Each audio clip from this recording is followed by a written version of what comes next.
Bonjour à tous, nous voilà un nouvel épisode de Comprendre pour vivre.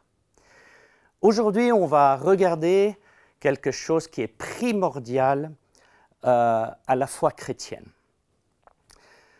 La crucifixion de Jésus-Christ est primordiale pour qu'on puisse comprendre l'espérance que nous avons en Dieu. L'Ancien Testament parle de la croix par prophétie. Et le dernier jour de Jésus, par exemple, il n'a plus que 30 prophéties par rapport à ce que Jésus allait vivre ces dernières 24 heures. Et encore, en plus, sa crucifixion, il a 15 prophéties qui parlent de exactement ce qui allait se passer à Jésus. Par exemple, il allait être vendu pour 30 pièces d'argent, que les soldats allaient faire des sorts pour ses vêtements, qu'il allait être percé par un soldat. Jésus-Christ est allé à la croix pour nous sauver, pour nous racheter. Mais c'est bien plus que cela, et c'est sur cette crucifixion que j'aimerais parler de l'échange qui s'est passé sur cette croix entre nous et Dieu à travers Jésus-Christ.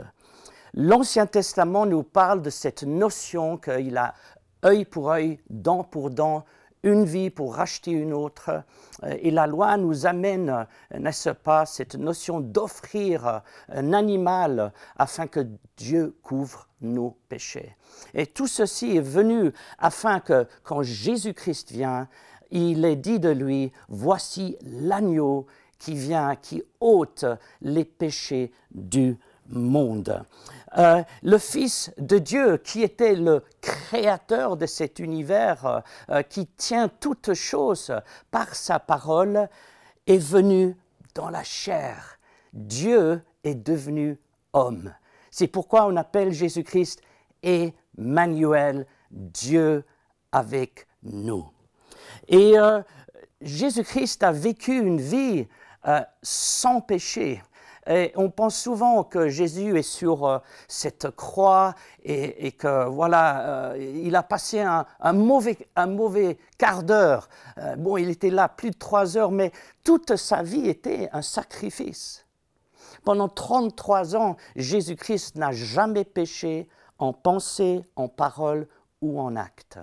Et il a toujours fait la volonté de son Père. Beaucoup de gens étaient convaincus quand Jésus a dit ces paroles. « Je fais toujours ce qu'il plaît à mon Père. » Et voilà, Jésus-Christ, à la fin de son ministère, s'est préparé et s'est présenté comme un sacrifice pour ôter, la Bible dit, les péchés du monde.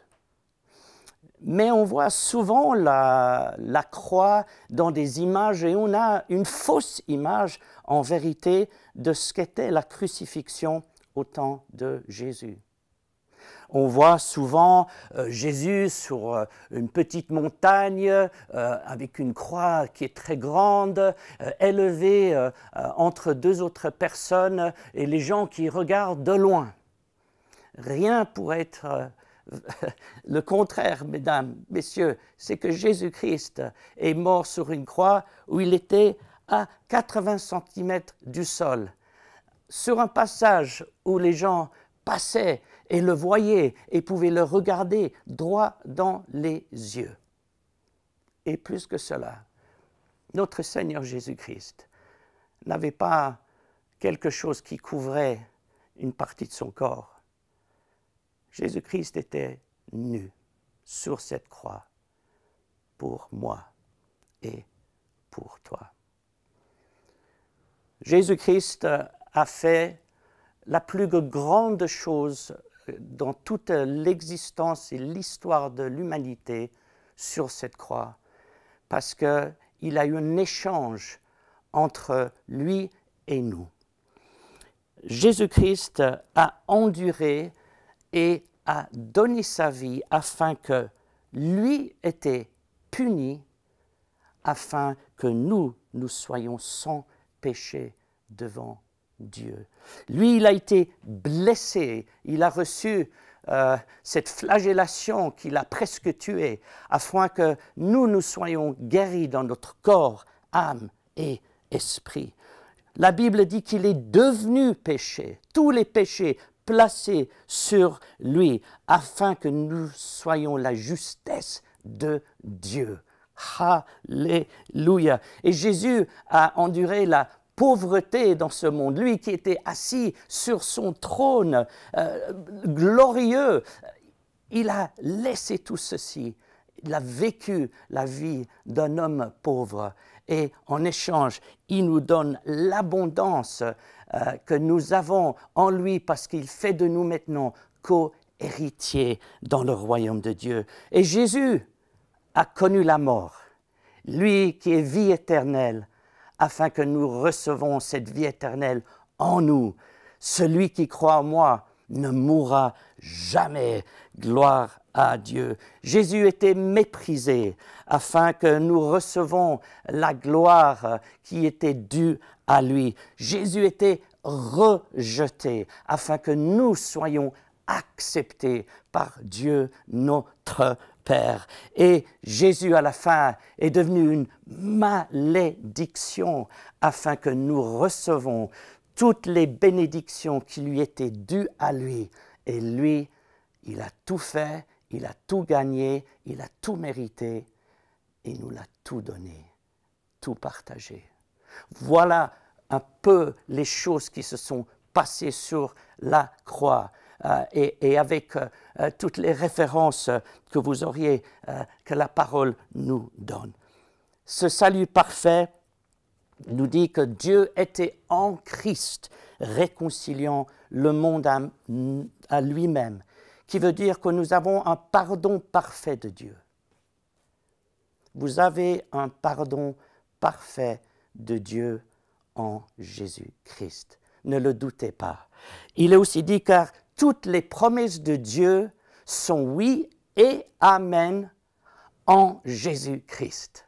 Ce que Jésus-Christ a fait sur cette croix ouvre grand les portes des promesses de Dieu pour nous tous.